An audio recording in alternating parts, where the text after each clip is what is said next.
to infinity and beyond. This is me. This is how I win.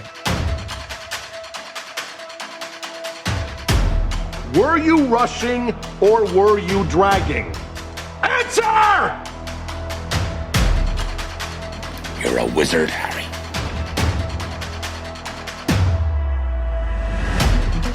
Say what again? Say what again? I dare you. No, I am your father. Hasta la vista, baby. Are you not entertained? Are you not entertained? And here we go.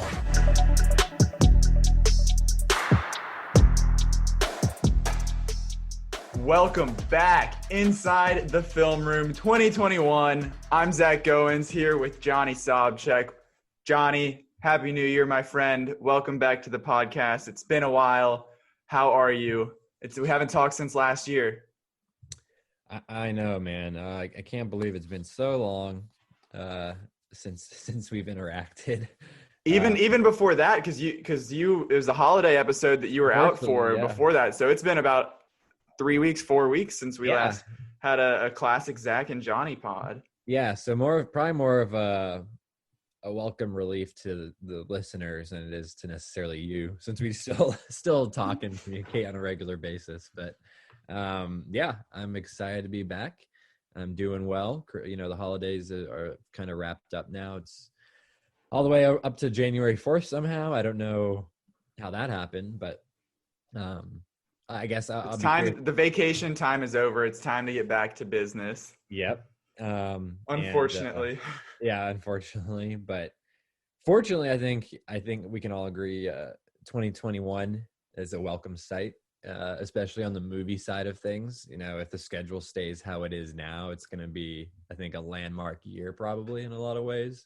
Because I think last year was shaping up to be that way, and now things have kind of converged where some films that were originally 2021 are still in this year, and then a lot of the 2020 movies got pushed into this year. So that's really exciting, and you know, a lot of things. You know, we can make more progress with the podcast and the website, and producing more content for everyone to read and watch and listen to, and you know, more movies is just more for us to work on, and more for people to enjoy. So I'm excited about where we are going to go from here.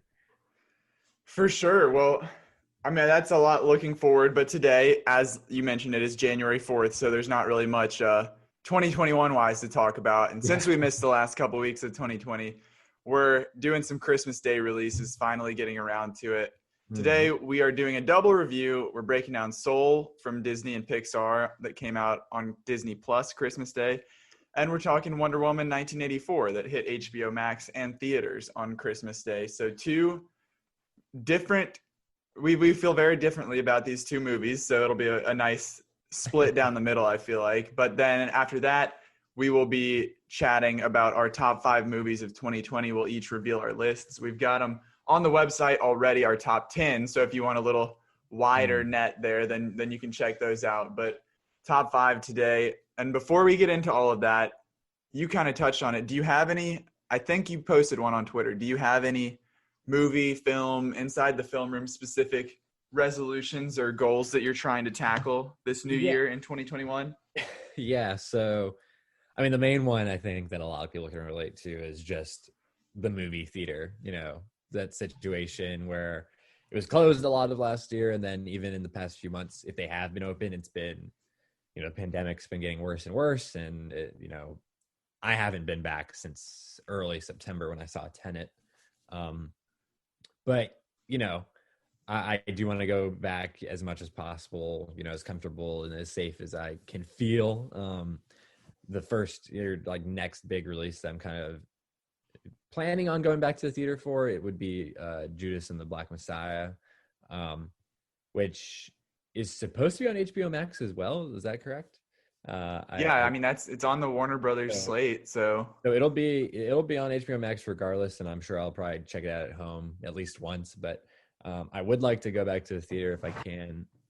to support that. And then, I mean, like I said, the year's stacked. So whether it's smaller films like that, or then getting into like the huge, the IMAX experiences, as soon as, Bond is still set for, I believe, April, No Time to Die. We'll see if that, stays there. I mean, I think people are kind of feeling more optimistic about like kind of late spring and then into the summer, as far as, the vaccines being deployed and immunity and things like that.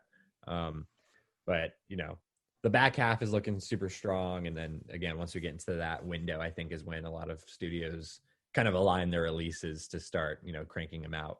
But yeah, it is strange though, because we do have those options that are going to be at home. Of course, the entire Warner Bros. Slate with HBO Max, and then Ryan. If it stays that way, we'll see. If it stays that way, Ryan the Last Dragon, of course, is going to be the premiere access at Disney Plus again.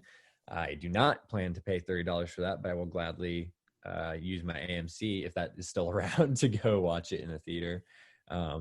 So yeah, it's going to be weird, but I'm excited, and that's my main thing. There's also, kind of related to the resolutions and goals. I guess, of course, I'm still technically unemployed. I'm working part-time. So yeah, that's definitely a big one. Yeah, that's a big one though. Sadly, that was my resolution last year, was getting a journalism, like official job, full-time job. Of course, with pandemic and economic crisis going on, that was made even more difficult. But I'm ready to get out on the trail like I have been, but even pushing it more as far as looking into different things and just reaching out to people and finding some good old fashioned employment. I'm a writer. I'm a reporter. I'm all about it. So I'm always open to. And he does more. He does more than just pop culture and film. This is the side hustle, the passion project. But Johnny, I can vouch for his reporting capabilities. But if it makes you feel any better, I know it still sucks. And like, I was with you for. Luckily I got employed at the end of November. So basically from like over the summer and into the fall, I was in the same boat, but I know it still sucks, but like, you're not alone. There's a ton of people, like ton of people are going through the same thing that you are. So it's not like, I know it's easy to kind of like compare yourself to other people and to worry about falling behind or something like that. But at least there's some, I guess it's bad for everyone, but it's not a little bit of solace that you're not just like, it's not because you're bad at what you do or something like that. It's just the situation that everybody's in right now. So yeah, I have full faith in you that. And I'm excited that even selfishly, even while you're not employed, that means you just have more time to put into some inside the film room content, baby. Proving my worth over here at Inside the Film Room. So, well, on my front, I would say, I don't know. Every year I set a goal for how many movies, how many new releases to watch, to get to check out. So back in 19, it was 75, and I think I hit somewhere in like the 80s.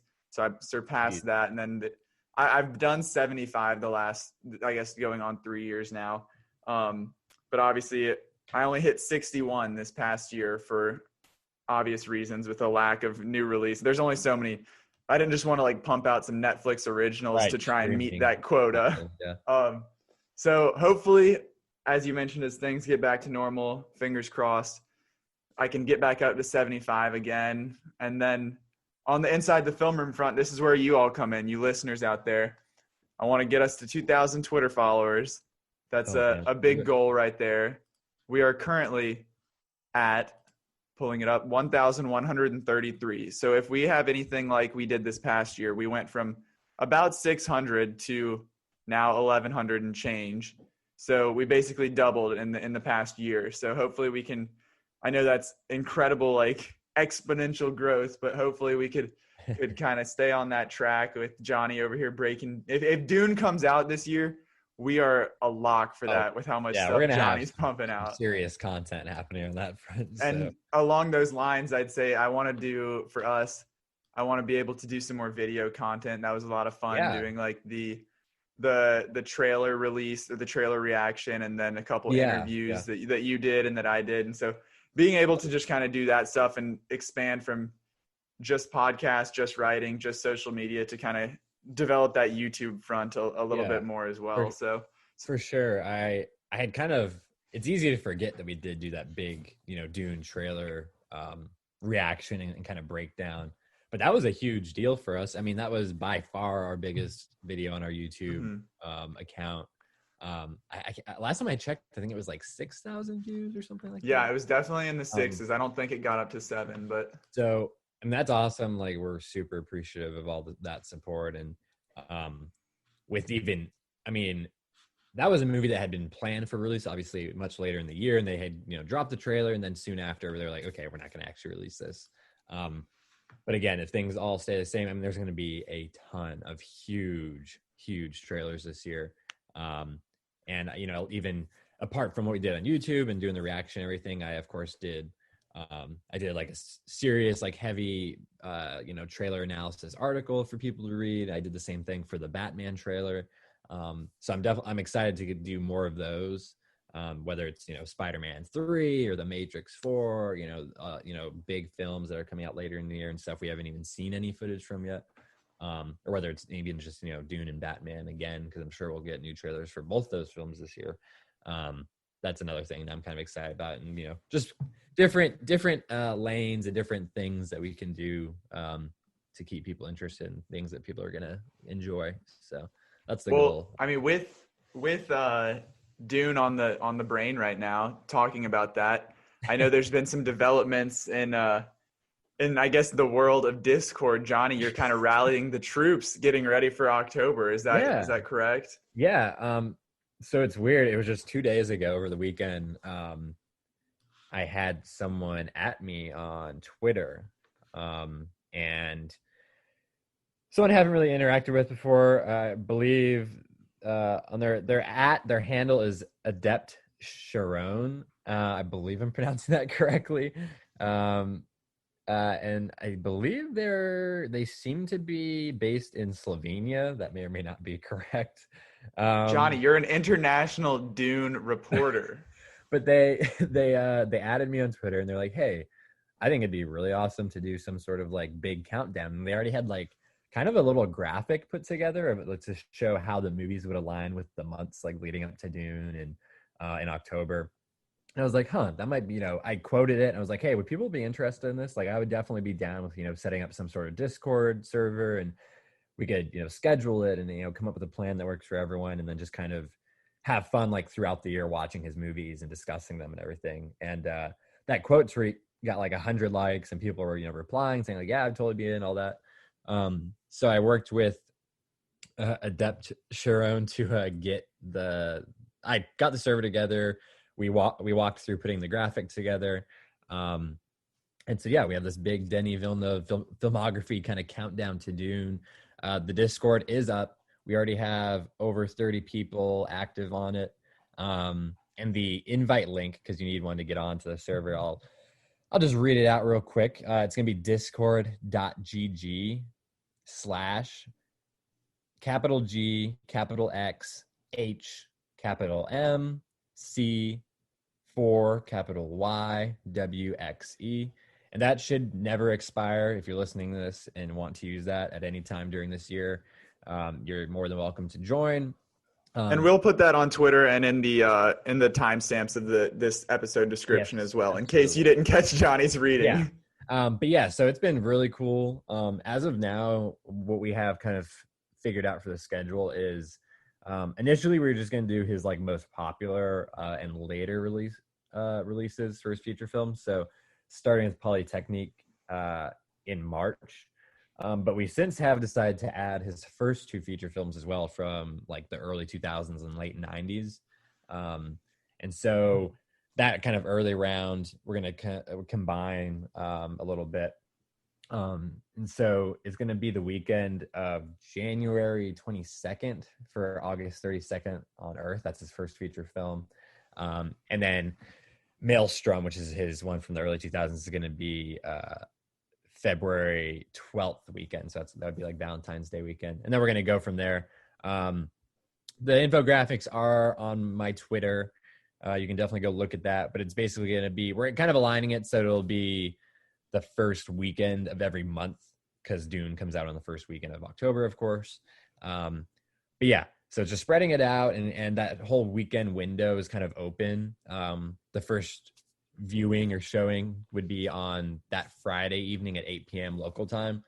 So basically the idea is just to kind of have it staggered and rolling so that people are watching it like across the world, whether they're in Europe or Asia or in the, Americas. And people can just be kind of popping in and out, discussing different things. And it should be fun. I'm excited. That's just kind of the rough idea right now. And then, we'll see how it develops. But I'm really happy so far. I mean, it's been less than 24 hours and we already have, a couple dozen plus people that have already joined and are, showing that they're excited. We have some people that have seen all of them and are just wanting to rewatch with some, some fellow fans. And then we have a couple others that I've seen that have not seen like any of them or have only seen like one or two, like Blade Runner or Arrival, and haven't seen the others. So I mean, that already makes me feel like the job's done because you're getting more people just exposed to his older Yeah, films. I mean, I've seen all of them from Enemy on, so I haven't seen the two like OG ones that you mentioned, yeah. and then I haven't seen Incendies or Polytechnique, so I might be tuning into some of these For sure, yeah. early discussions. I mean, I'll merrier. tune into some later ones because I love Prisoners, I love Sicario, I love Arrival, I like Blade Runner 2049, but that's I mean, it's definitely something that's super exciting, and just the idea that there's, I mean, we knew based on your following and what you can do, like the extent of the Dune fandom, but to see like that kind of ability that you've kind of morphed into this figurehead in the community to be able to put something together like that. That's awesome. It's almost disturbingly reflective of the story of Dune. This really. is your brand. You are. I'm Wadi. We do That's have more go ahead. exciting news. I think the main other thing is just right now the North Carolina Film Critics Association is finally announcing our winners. It'll be starting in 20 minutes from now, as of this recording, I believe. We might have to circle. We might have to see that. Yeah. We'll go ahead with our recording, and then we'll probably jump back in. I'll edit in a breaking news segment so we can talk about awesome. those real quick. But that's obviously Johnny and myself voting members in there. Our other Joel Winstead and Josh Martin, 2 contributors for the website, voting members as well. So we inside the film room has some big stake in the results of NCFCA's voting. So should have made some bets. I know we should have made a betting guide for this, or fill out your bracket. But like I said, we'll circle back to that and put it in here. But I mean, it's funny because it's like, obviously the Oscars aren't until end of April, but us and a lot of these other guilds and stuff, or other groups, are going ahead because we're just doing like 2020 stuff. So it's like, okay, well, if Judas and the Black Messiah comes out, and it could be a best picture or a best actor contender, but yeah, we're just going strictly based off of 2020. So we're going to go ahead and get those results out there. Yeah. I'm really excited. Of course, this is my first year in the NCFCA. So did a lot more reviews this year, and I just had more input, of course, and got to vote. And that was just a really fun process. And I'm excited, to see what the results are, and happy to be, part of the festivities. So we'll definitely. All right. Well, back to that. Right here, this is where it's going in. Breaking news coming in hot.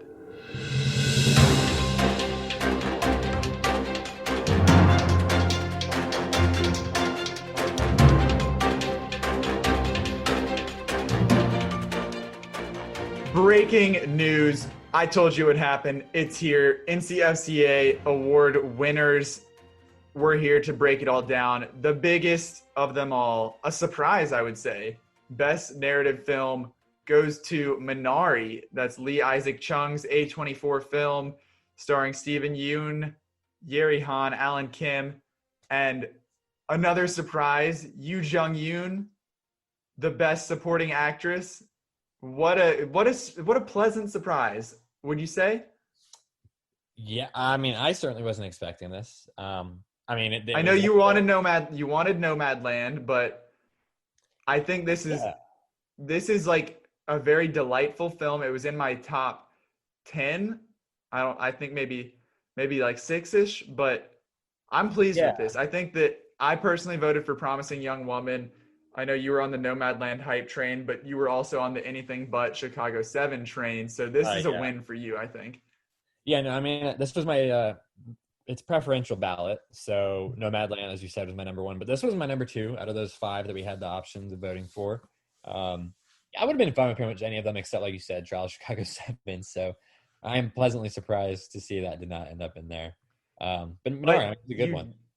Yeah, and you did get a semi win. So basically, Minari took home 4 awards. Nomadland took home 4. Those were the 2 biggest winners. And I'd say Nomadland got a solid haul with Best Actress for Chloe Zhao, Best Director Chloe Zhao, Best Actress Frances McDormand, Cinematography, and Adapted Screenplay. So yeah, those are pretty big Yeah. day for you over there on Nomadland Hive. Yeah, no, definitely a huge. I mean, Chloe Zhao, man, she could really come through, and I mean, she wins Oscar. I mean, it's going to be like monumental. And I think even if she doesn't win for Best Director, I mean, there's a very, very strong chance she wins for Adapted Screenplay. And then, you know, the cinematography, like I said, I think Nomadland has the best I've seen all year, so I'm very pleased to see it win in that category. Yeah, I mean, I voted for it in cinematography, voted for it in adapted screenplay and director, and yeah, I mean and Frances McDormand, of course. I mean, she's an icon. She could very well be on her way to her 3rd Oscar win. So, other than that, another huge win. I don't know who you voted for. I don't think, but Delroy Lindo, Best Actor for Da 5 Bloods. That was my pick. He was my number 1. I know there's been a lot of Chadwick hype, but I think I'm very pleased with that. The monologue to the camera is like, they need to extend the little like hype reel, the sizzle reel before each nominee, so they can fit that whole monologue in there. Yeah, no, I mean, I didn't vote for him as my number 1. I did Anthony Hopkins, and then I want to say Lindo was like, he was probably 3 behind Chadwick for me. But man, I'm happy to see him in there. I mean, he deserves it, of course. And like you said, it was kind of, you know, a little bit worrisome because we didn't know if the 5 Bloods would have that momentum still after releasing 6-7 months ago. But of course, it seems like it does still have some juice in the engine. So let's keep it going. Well, a couple more quick hitters here. It's topical to this episode. Best animated feature was Soul. So, I mean, I know Wolf Walkers was trying to make a push there. There were some last minute efforts, but I think it's safe to say that Soul, that was my pick for it. I don't know about you. And then on the best supporting actor and actress categories, Sacha Baron Cohen for The Trial of Chicago 7. And then on the actress side, Yoon Yoo-jung from Minari, the tender yet stern grandmother. I think that was a big surprise, but a very deserving win. Yeah, no, I'm happy to see Yoon get that from Minari. She was, I mean, at one point I did have her as my best supporting performance from a woman this year, and she was my number 2 on my ballot behind Olivia Colman from The Father. I know a lot of people haven't seen The Father yet, so yeah, awesome to see that.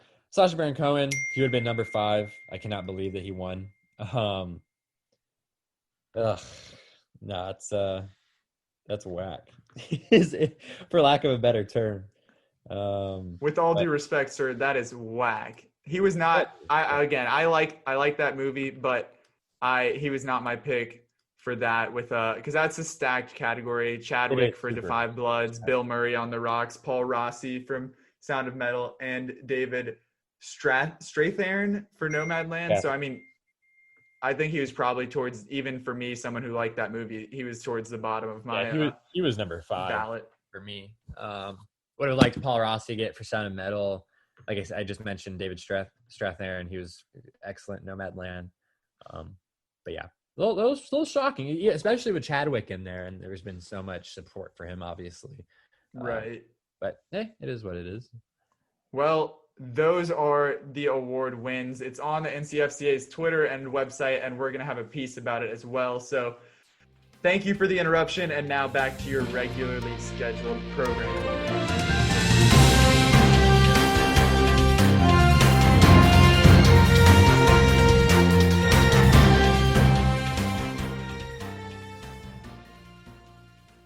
chances are you just listened to us break down the NCFCA winners. Hopefully we're not too I know Johnny could get very upset if a certain movie were to win, but I don't know, maybe that happened, maybe it didn't. We're pushing forward now, but because we've kind of been off for a while, there's not like a ton of crazy news, I would say, going on. We're going to go straight into our reviews, especially since it's a double review and we've got a list at the end. We don't want this to be a 3-hour podcast. So thank you for putting up with us for however long it's going to be. But let's get started first.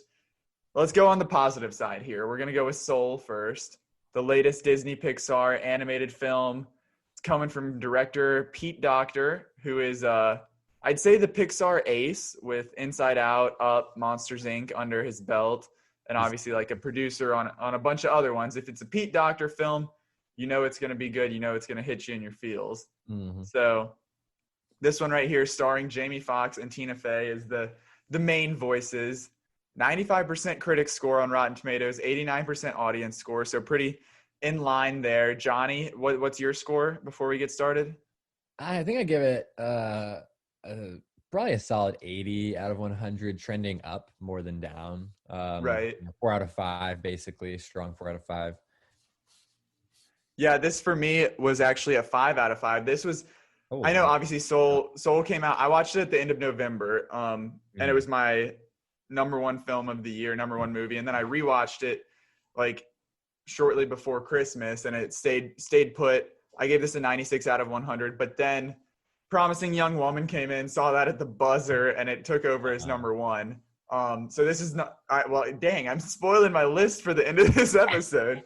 I just realized that, but well, I guess all 3, 4, and 5 will be a mystery for you until then. But so yeah, this is in very high regards for me, high esteem here, 96 out of 100. Quick plot synopsis before we get into the breakdown. Joe, who's played by Jamie Foxx, is a middle school band teacher whose life hasn't quite gone the way he expected. His true passion is jazz, and he's good. But when he travels to another realm to help someone find their passion, he soon discovers what it means to have soul. So a little vague there, obviously. The realm is death. He's going on to the great beyond, and he's trying to figure out his way back to Earth so that he can finally live his life and do what he feels he's meant to do. And along the way, he has to help mentor a young soul before they come to Earth and show them what life is all about. So general takeaways, Johnny, on your viewing experience with Soul. I know we are both huge fans of Inside Out. So obviously this is sort of like in the same realm of the like existentialism that Pete Docter has played with here in Pixar. So what were your expectations going in? Did they meet them? Did it underwhelm you, overwhelm you? How did you feel? I'd say it whelmed me. It accurately whelmed you. I was fully whelmed for the most part. It was great. I mean, I thought it was a really, really great animated film. From Pixar, you kind of already had that expectation going into it. But I mean, the animation is stunning. I mean, it's some of the best I've ever seen by far, especially if you're looking at like photoreal animation. And on top of that, the lighting, that was something that was very impressive here. Yeah, the lighting is unreal. It's just very, very well done. And then, of course, the story itself is really, it's not entirely new ground. It's not like the most original concept you've ever seen, but they do some fun things with it, and like some things maybe I wasn't expecting exactly. Right. Especially like with the relationship between Joe and then Tina Fey's character Soul. 22, is that the 22 one? Yeah. I was gonna say, I think I agree with you. Like the overall like moral and like the overarching story, I guess, is nothing like new or groundbreaking, but the way they go about doing it is sort of like what's so creative here, and like the same sense of Inside Out being like, who has the idea to think about that this is how that works, or like that this is how the souls are made, or how your personality is developed. Yeah, I thought that was pretty neat. And again, something that was pretty original, at least to my knowledge.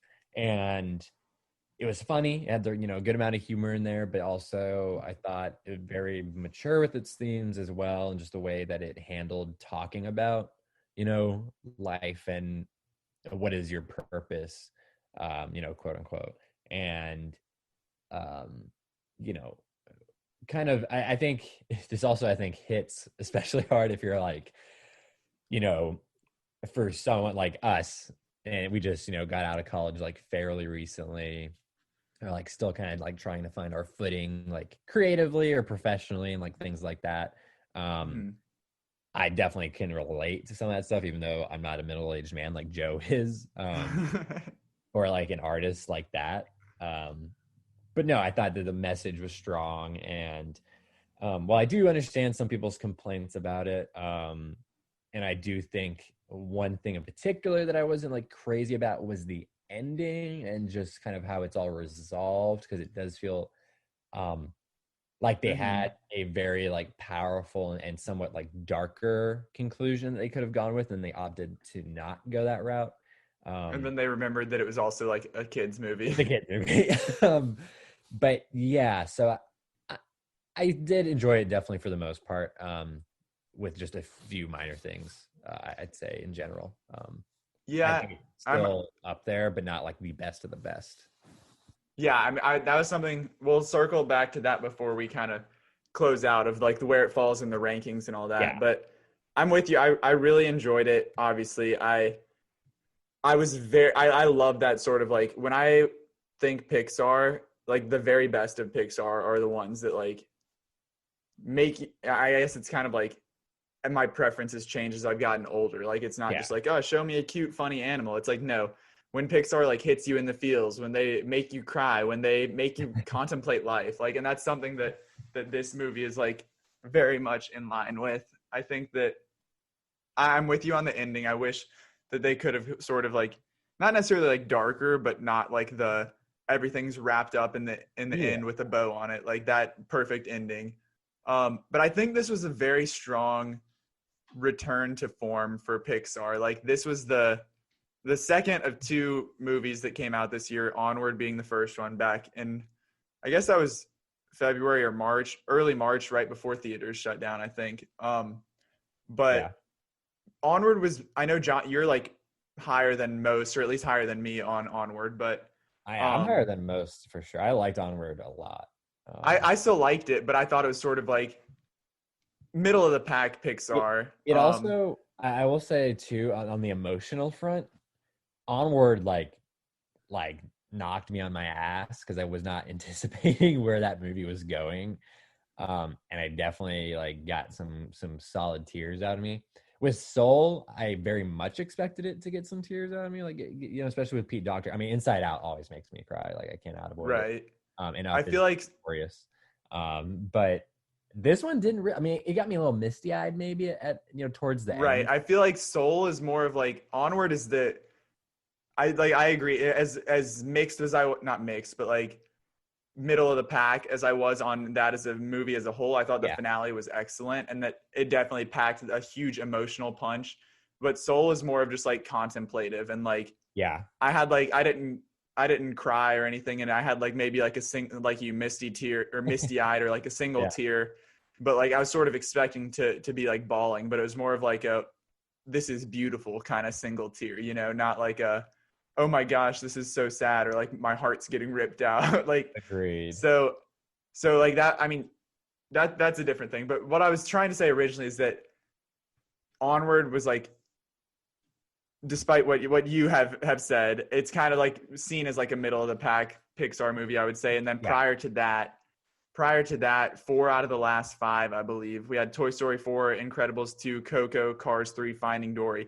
So 4 out of the 5 before Onward were all sequels. So it's kind of like this once creative, like boundary pushing digital animation company has kind of like settled into, okay, we're just like sticking with what we have instead of like coming up with these crazy new ideas. And so to see this movie come out, it's like a nice return to form for like the roots of who they are. And then obviously you've got Luca, you've got Turning Red coming out next. Lightyear's yeah. still a spinoff, but like those two are just completely brand new ideas that no one has ever like done anything about. No, it's not connected to anything else. So I think that that's exciting to see them get back to what made them who they are as a Yeah. production company.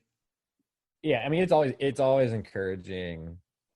I think a lot of people do complain, especially more recently, about Pixar and originality. Um, and I don't do you how much stock do you put in that complaint as far as I mean, thinking? I'm not like, I think that it's totally understandable that like, Yeah.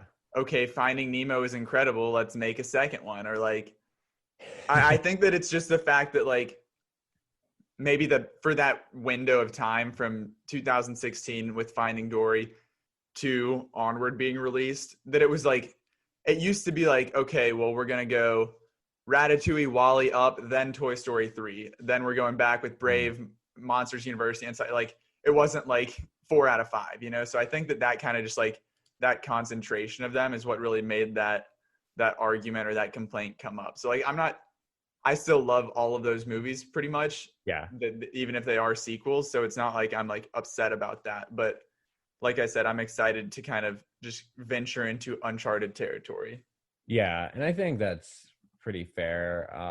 I'm the same way. I mean, I think what kind of frustrates me the most is when they take something like I'd say even if you like Cars, like the original a lot, like the two sequels have been like not very good.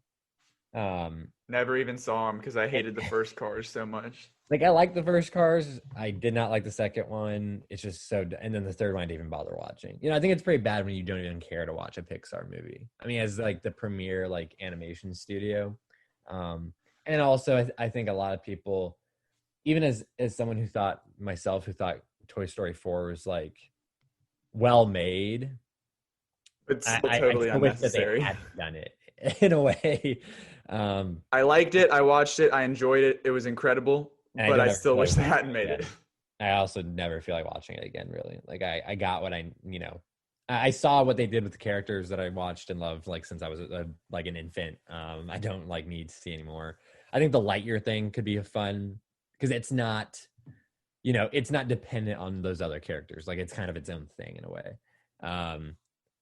But yeah, I think the more original the merrier. And Soul is definitely something that coming off of Onward, which was a fairly original thing, but still taking from a lot of like fantasy tropes and concepts. I thought the performances were really well done. Jamie Foxx, I mean, guys, like freakishly talented. I don't think that's like He's one of the Renaissance mans of Hollywood that just can do it all. Yeah, and it's no surprise at this point. He does really well, in the role. I think some voice performances require more than others. I don't think this one was like super demanding necessarily. I expected a little bit of singing even though with it being such a musical based film, right. And then him obviously being someone with that background. I thought we'd at least get maybe him singing at the piano, but that wasn't the case. Yeah, I wasn't anticipating that, but in retrospect, I definitely think that would have been neat. And I am a little. But now, like looking at it now, though, like that wouldn't have fit with his character. Like he's kind of like a goofy, awkward guy. So like it's not like he's a smooth jazz artist sitting down at the piano and like entertaining a crowd. And I think they had. And then Tina Fey, of course, plays 22, who is, just a soul. Yeah, I mean, she's good. I think you kind of hit it on the head. Like the performances themselves, like they all are perfectly adequate. Like there's nothing that really didn't have any complaints about it at all. I didn't have any like wow moments really necessarily with like the voice casting themselves. I will say I did really like and this kind of connects to just the story as a whole, but like all of the Jerry and Terry people, like I thought the whole creation of the afterlife was awesome. Just kind of like how they styled from the great beyond being like that looming ominous staircase to then being the great before.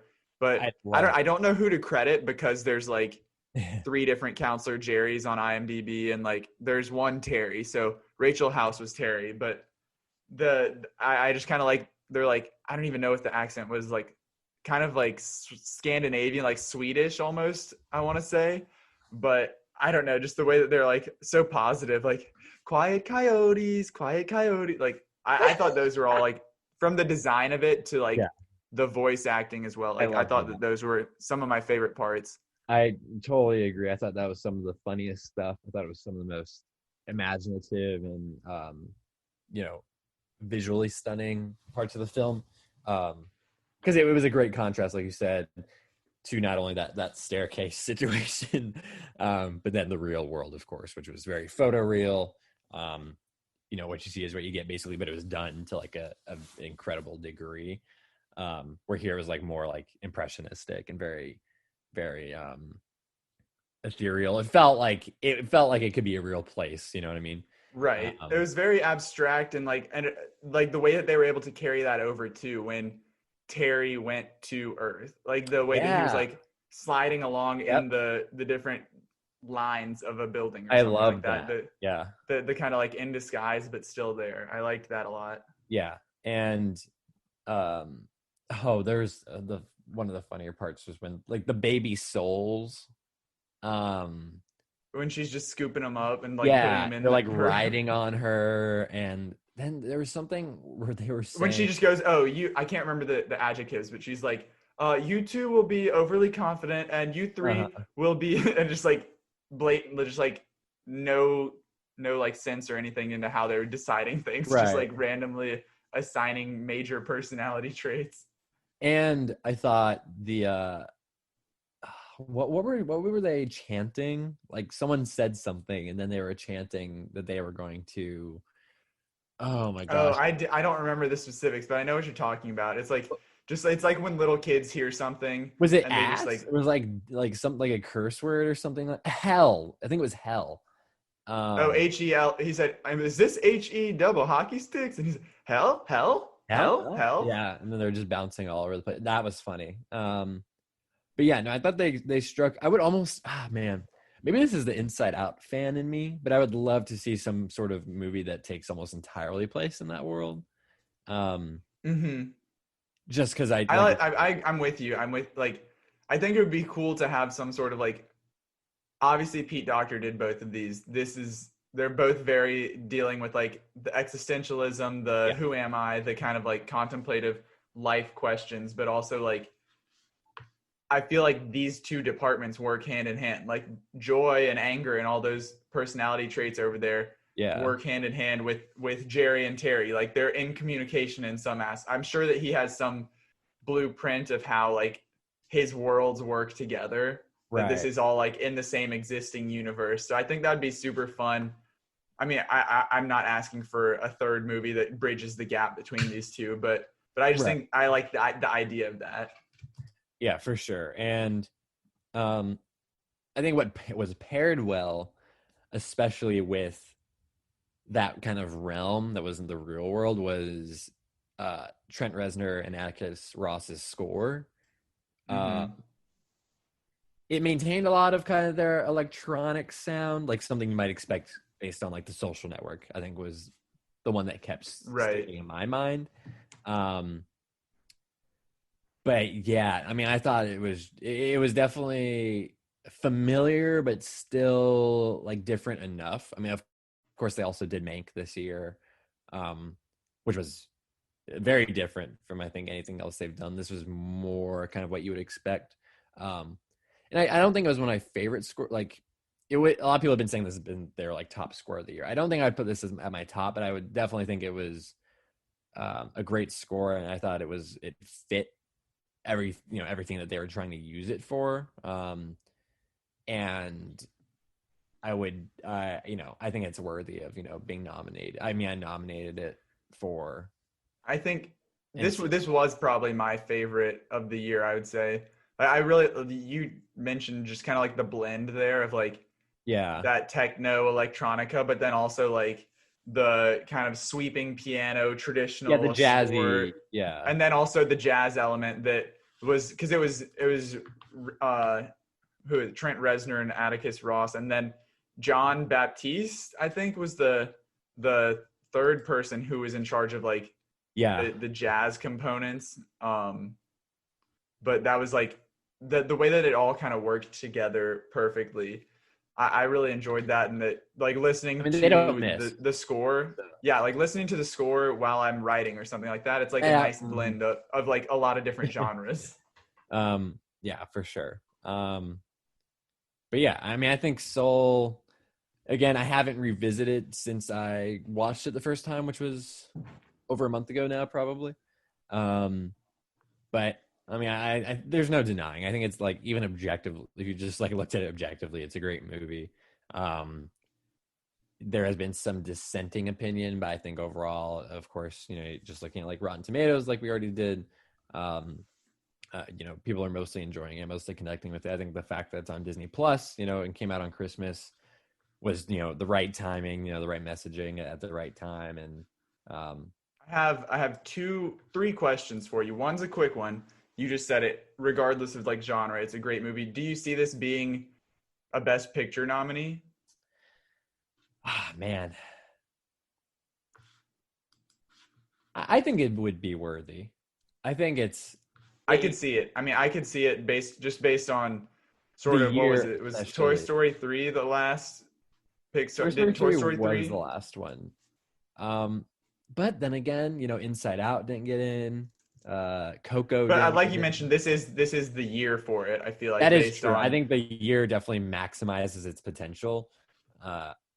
Up got it in 2009, so that was another Pete Docter production. Yeah. So he's It's got the tough. history. I mean, again, you have to also think about the late breaking movies like Judas and the Black Messiah and Billie Holiday.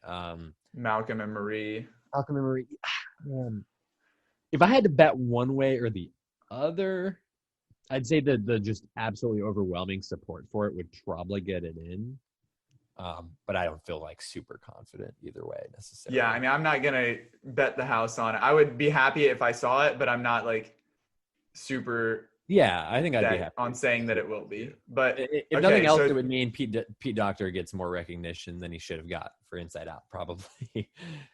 A retroactive award for both movies. But okay, I want one quick before we get into like the where does it fall on the spectrum of Pixar rankings. So one thing that I kind of thought about as I was watching this is that in these movies, obviously animated movies that are mainly for kids, but like the thing that Pixar has done so well, it's like created a niche of like being an animated children's movie that is equally entertaining for adults. Right. And like there's the slapstick humor with the cat, but then what are like these profound messages or these witty jokes or something that the adults pick up on that go right over the kids' heads. And that was something that with this movie, I feel like it was almost the opposite. Like I would say this is Pixar's most like inaccessible movie yet in regard to like kids being able to get into it, because to me, a lot of the humor in this movie was like meta or like witty or something. Like kids aren't going to know who Marie Antoinette is, or they're not going to know about the Knicks joke or something. Like all of these historical figures or like the pop culture references or stuff like that. Like sure, there's a couple scenes with like the cat scratching somebody or whatnot. Right. Like, but the balance of like child humor to adult humor and like just the overall like profound like kind of existentialism of the message itself. Like I feel like I don't know any little kids to like go and ask like, did you like this movie? Right. But I feel like it's not so much that blend, but instead this one's more for the adults. So I'd be obviously it has that high score on Rotten Tomatoes from the audiences, but a 6-year-old isn't logging on to Rotten Tomatoes to write a review. So like, I'm curious. Yeah, I mean, I think that's all valid. I think that this is definitely, again, I think I used the term mature earlier. It's probably the most mature, Pixar film, because it does, again, tackles like the more heavy themes anyway, and then also some of the humor is more like adult oriented. But I still think at the end of the day, they do enough to keep the attention of a child who, even if they aren't catching every joke, of course, or if they aren't exactly relating to the midlife crisis themes that are in here, I think that they would continue to be entertained, especially by the if nothing else, by the somewhat controversial plot point, especially of the body swapping situation that goes down, um, which is something I did not know about or expect going into this movie. I don't know if you did. Um, Of what? Tina Fey voicing or Taking like over his body and then taking him over? ending up in the cat. Yeah. Um, I mean, I had seen stuff like I remember people were back like when this first premiered at what the London Film Festival or yeah, that people were like I feel like they made a bigger deal of it than it was, saying like, "Oh, get ready, Tina Fey voices a black person. Get yeah, ready for the discourse." And so like I kind of had that in mind, but it was like didn't end up being, I guess, what I had yeah. expected based on that one like clickbait kind of headline. Yeah, no, I definitely. I mean, I didn't. I mean, I'm a white guy, so I'm not going to try to speak for everyone. But I didn't feel much of an issue with it. I do understand some of the complaints. Um, but I guess what I was trying to hit on more specifically was that it. I didn't expect that to happen, and I didn't expect that to be so much of the movie. Um, but I thought that they did, of course, really milk it for the humor, and that was like again where I think kids especially could have enjoyed that kind of that stretch. Um, and then you know they allowed it to. They didn't make like a huge. They didn't really deal with like a lot of the implications that you might if it was like a different kind of movie, if that makes sense. Like it wasn't they made jokes out of it, but it wasn't the whole thing. They were still dealing with, his mom. Like I thought that was a fantastic scene where like they were able to, you know, have the confrontation between him and his mom, but it was through her. And he was like dictating what he wanted to say to his mom through the cat to his body where 22 was controlling it and then telling her. Um, so I thought again that was something that maybe in another movie with another director, another writer, or another at another studio they wouldn't have gone for something like that. Here I thought it worked. I thought again that was maybe the best scene in the whole movie. Um, Again, I don't know how you felt about that personally, but um, I thought that was handled like pretty well. Yeah, I mean, I'm with you there. I didn't have too great of issues with that. But last question before we move on to Wonder Woman, where I know you kind of mentioned it, but that it was like great, but not top. What 23, I believe, Pixar movies. I don't need a specific number, I guess, but Yeah. where would you rank this? What surrounds it? What level of Pixar movie is this for you? Um, I mean, it's certainly up there. Mm-hmm. I mean, at very bare minimum, at a technical level, it's definitely up there. Um, and again, I do think it had a good mix of story and the humor was done well and the heavier themes. Um, I'd say probably like the top 6 or 7, something like that. Yeah, I was gonna say top five for myself. I think my top one is Ratatouille, and then two is Inside Oh, Out. that's yeah.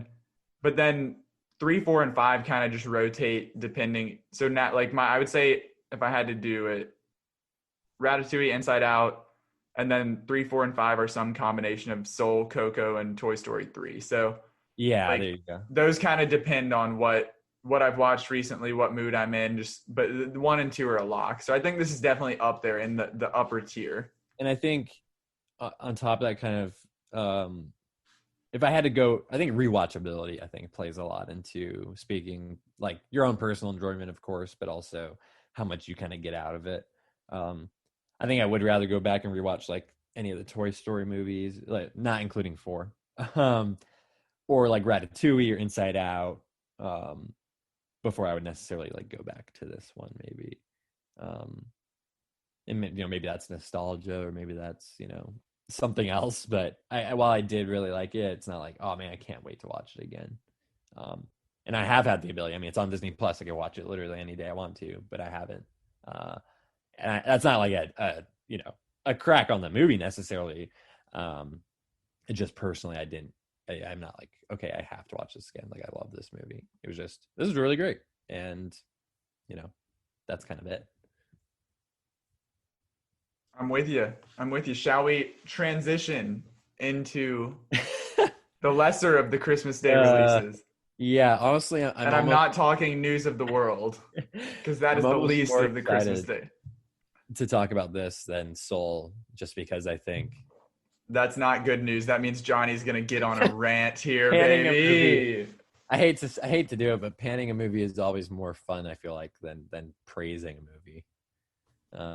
Well, let's lay the groundwork here before you get revved up. So, Wonder Woman 1984, the latest DC. Is it even called the DC Extended Universe anymore, or is it just kind of a DC movie?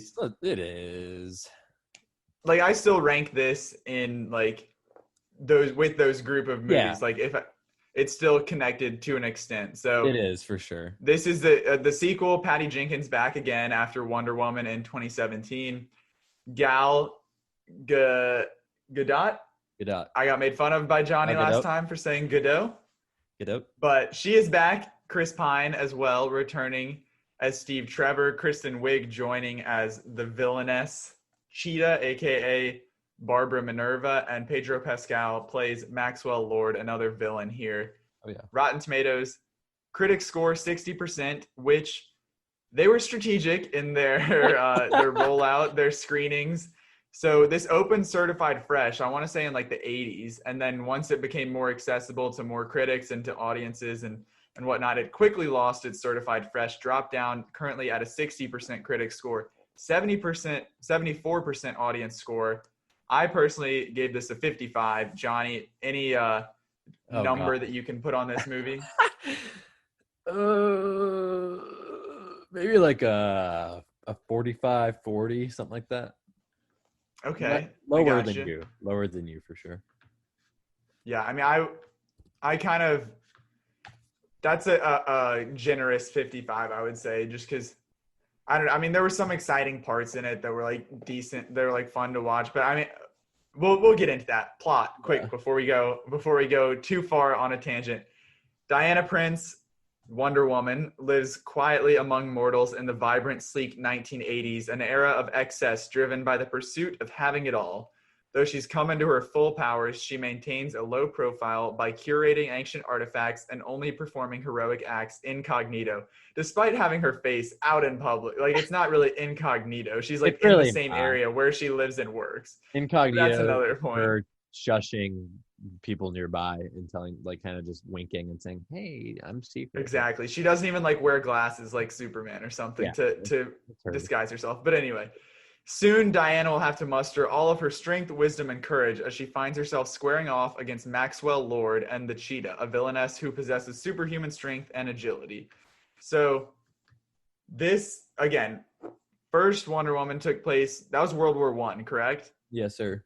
So, early 1900s. Now we're in the 1980s. We've seen Wonder Woman in the 2000s, I guess, with the Batman vs Superman and Justice League and all that. So kind of this is filling in the gaps of like how she became who she is now, I guess, in the modern era. So obviously also that means bridging the gap between the Patty Jenkins version of Wonder Woman and the Zack Snyder version of Wonder Woman, which I don't think is something they should have tried to do, but it seems like that's what they were doing. So I'll just start off by saying this was a absolute letdown compared to the original Wonder Woman. Which was my top. Again, I haven't rewatched it since seeing it in theaters, so it's right up there with Birds of Prey as like my top DC movie. But to then have this happen and just be like what it is was just devastating. Yeah, I mean, I certainly echo that. Not a happy camper with this one. I loved the original. I mean, I saw it like 3 times in theaters. Definitely one of my favorite superhero movies ever, especially on the DC side of things. I think outside of the Dark Knight trilogy, that is certainly the one people have pointed to the most, saying like, "Hey, this is a great DC movie. This isn't, Christopher Nolan. It's not Batman. It's this different character. It's this different, filmmaker and interpretation." And I still put Aquaman up there. I do love Aquaman, even though I know a lot of people don't. I also love Shazam. But yeah, no, that's up there. And this one, I expected this really, honestly, I expected it to stand toe to toe with the original. Maybe that was Yeah, agreed. So did I. misguided on my part, but I just thought, I have a lot of faith in Patty Jenkins. Gal Gadot, I think, is, getting bigger and bigger every year. And she's getting more experience with acting, things like that. I expected a very strong vision for this movie. And to the credit of Patty Jenkins, who not only directed the film, but helped write the screenplay and develop the story with Jeff Johns, it's certainly a vision. I do not think it is a strong one or a particularly good one, but I think that it's a vision. And so I think for that fact alone, I would certainly put it over, Suicide Squad or Justice League, or Justice League, as some people like to call it on Twitter. But honestly, we were talking about this in the group chat yesterday. I think I would put BVS over this. Just because it is, at least the action in BVS is awesome. Ben Affleck is. I have this fifth of the DCEU. I have it behind Birds of Prey, Wonder Woman, Shazam, Aquaman, and ahead of Batman vs Superman, Suicide Squad, and Justice League. Oh man! But the fact that we're even comparing it to those movies is probably pretty right. And I haven't seen, out of desire, I have not seen any of those movies since the initial watch. So upon rewatch, Wonder Woman might slip below them, but it was. I'm with you, man. It was. I think, first of all, it was just kind of boring, honestly, for a superhero movie, a big blockbuster action superhero movie. I just didn't really engage with it, I feel like. And I think that part of that was that, like I mentioned, Patty Jenkins' Wonder Woman in the original one, that was such a fun movie, such a good movie. Gal was perfect as Diana. And this, I don't know, just she was strong, she was stern, but she was tender and caring and sweet. And it was the perfect, the epitome of who that character is. And then this one, yeah.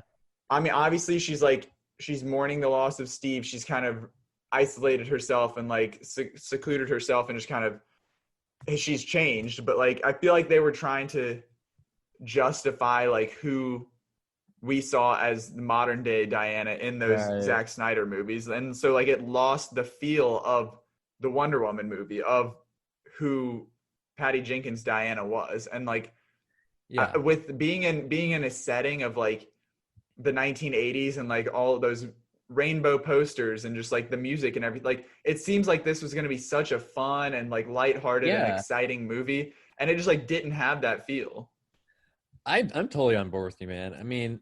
I know, again, you're talking about the marketing, you're talking about the 80s, what we kind of expect from that era, and just what we saw in the original Wonder Woman movie. Again, she was fantastic as Diana in Wonder Woman, 2017, and it was kind of that fish out of water story, but she was also there was a very pure feeling to her, and I understand at the end of that movie, yeah, she's been through a lot of stuff. She lost Steve Trevor, spoilers, but she kind of has, she's at peace with that. She is sad, but she's also happy she's made these friends.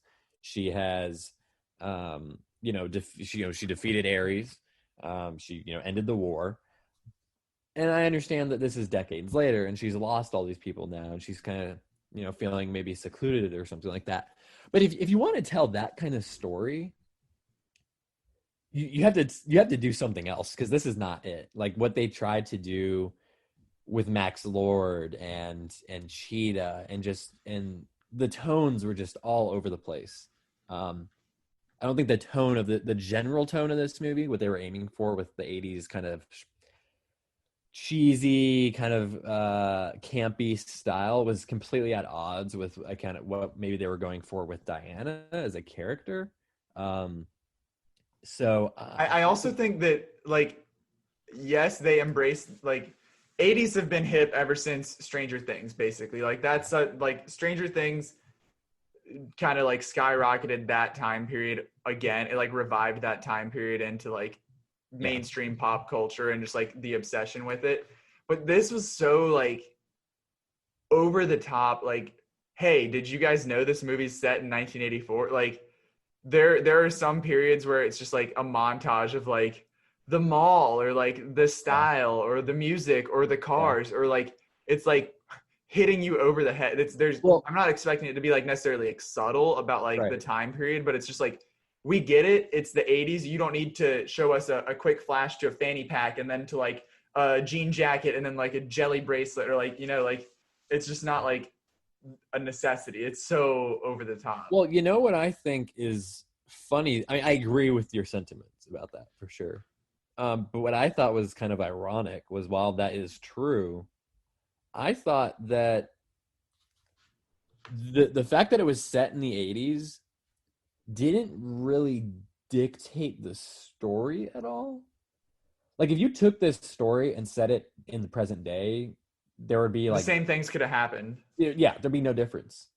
I guess with the exception of like the whole like I don't know, like Middle East turmoil. I mean, there's still like turmoil in the Middle East, but like I don't know the whole like oil like that part of things. Like the like I don't even know his name, but the guy who like was granted the wish and wanted all the oil and stuff.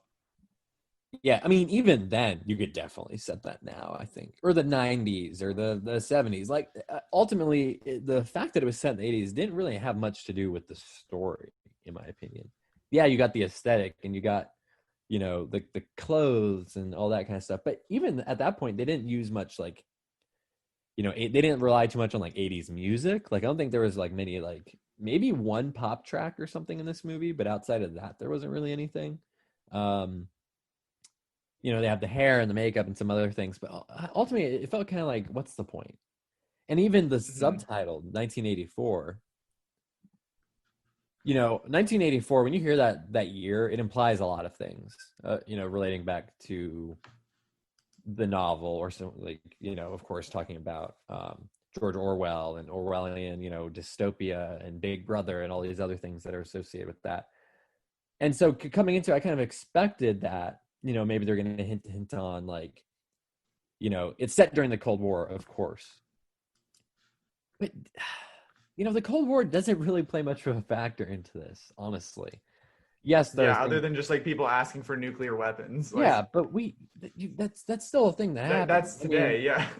You know, I didn't find that to be, you know, that I thought, what is the point? It's all very empty. And I think that's a huge part of this movie is just emptiness. The 1984 title is just empty. It doesn't mean anything to the movie. The setting of the 80s in general doesn't mean anything. It doesn't actually change the story or make something unique about it. There's empty platitudes at every turn in this movie, in the script. I think it's been somewhat talked to death already, talking about these two opening sequences.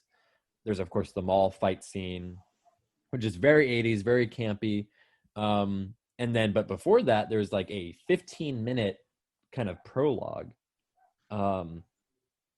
where you have, you know, they're on Themyscira and they're doing this like kind of Olympic Games style contest. And Diana's like a somewhat little kid, and she's competing. And basically, long story short, she cheats to try to win. And they realize she's cheating and they stop her from winning. And then she's just talking and talking. Her aunt is talking to her, Robin Wright's character, Antiope. And then her mom, Connie Nielsen's character, Hippolyta, she's talking to her. And they're just like, truth is the only way, and you're never going to have greatness or love without truth. And it's like, they're saying like the same thing over and over again. It just doesn't make any sense. It doesn't actually mean anything. It's just like Patty Jenkins and Jeff Johns like writing this. It was just like, what exactly, like, what do you think you were doing with this? Like, you really thought you were doing something. And I don't understand why. And it's the same thing later on. You know, are we in spoilers at this point? Oh, for sure. Okay, so at the end of this movie, of course, there's no, between Max Lord and Wonder Woman, there's no like big fight or physical confrontation. It's her basically pleading to him to give up his wishes, like renounce them, like save his son, all this other stuff. And she's just like, she's giving this speech, which is, I think it's being broadcast or something like that. And it was just, again, more empty, like platitudes, like love is the only way forward, and like truth is the only thing that matters, and without truth you have nothing. And I'm just like, what the hell does this even mean in regards to what is actually happening here? Like, I get that Wonder Woman's all about truth and she has the lasso and blah blah blah. It's just again, I thought the script was empty, the themes are empty, the title, I mean the setting, all of it just kind of feels like it adds up to nothing at the end of the day. And there's no real substance. Well, I want to talk, this has been very negative, so I want to do a little bit of positivity here, and let's talk about Hollywood's best Chris, the return of Chris Pine. I mean, we don't need to talk about dig into how it goes about happening, like, because there are people have their issue there. I've seen stuff talking about like the consent there, since he's basically like taking over another person's body, and she's just seeing him as Steve Trevor. But anyway, right, this is the best part of the movie, in my opinion, the fact that he's back, and he is now, instead of Diana being the fish out of water, transitioning from the mascara to like 1910s London. Now he's like the one who's trying to figure out how to life works in the 80s. So that was like, and I could watch an entire movie of him learning about new technology and art and fashion and all that. Like, that was the best part of the movie. And then seeing them together, and then once she has to send him away and give him up, then it just kind of like is back to being just a bore. Yeah. Okay, so we have to acknowledge the actual mechanics to this, right? Yeah. Like, we can't really like talk about this without acknowledging what they decided to do with this, bringing him back. So going into it, it was pretty much a mystery as to how Chris Pine was going to be involved, or like how Steve Trevor was going to return. Of course, Wonder Woman's a magical character, and she has magical abilities, and that's kind of the deal. What was your expectation as far as like how he was going to return? Because I don't even like, this isn't a movie that I was necessarily like theorizing about or looking things up, reading material ahead of time. But I feel like I heard at some point that there was some connection between like the rumored villain and like creating visions or something, maybe, or like, so I don't know. I feel like there was I never really thought that he was going to be back for good, like for real. Right. So I thought maybe it was like some sort of like mirage or vision that she was being teased with or something. So, but then the real version was kind of dumber than that. That would have been, I like your idea, actually, that he's not physically there. He's like a vision almost, or like a mirage, like you said.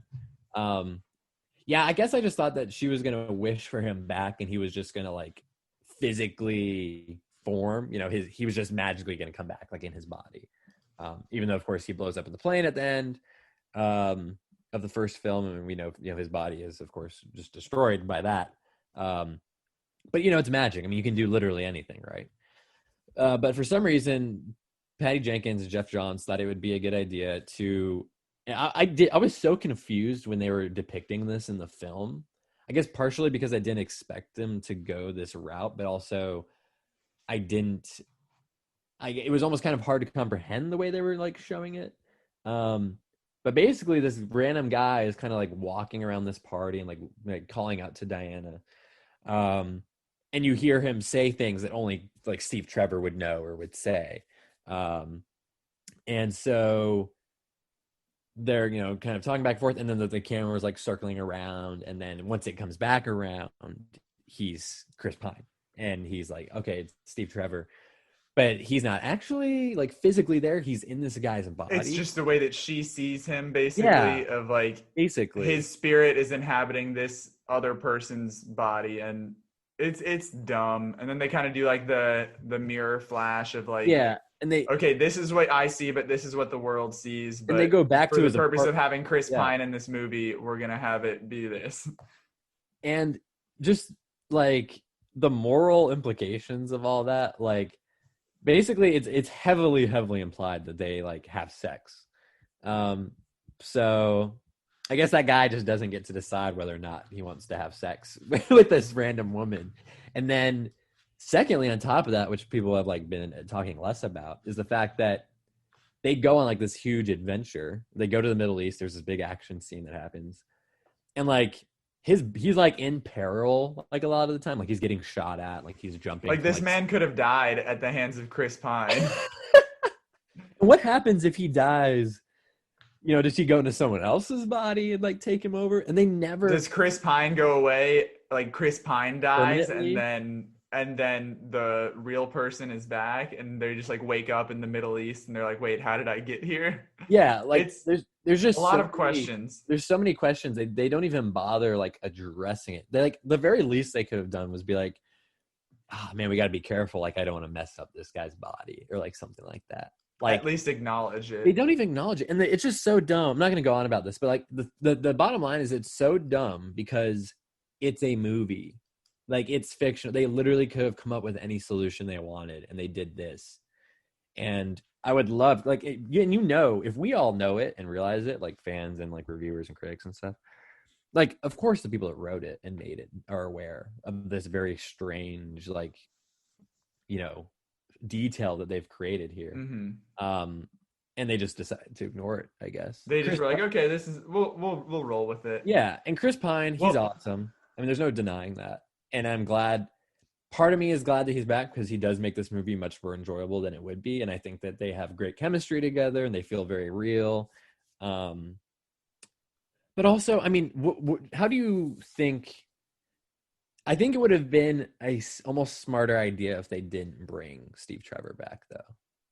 I don't know how. I mean, it's hard not to have Chris Pine and not use him because he's so good. Like I can't fault them for wanting to find a way to work him back into this story. Do you think? I mean, I feel like it could have been just as good, I guess. Right. Not necessarily. It's not like you have to give her a whole new love interest, but just have another man or another partner for her to go on this adventure with.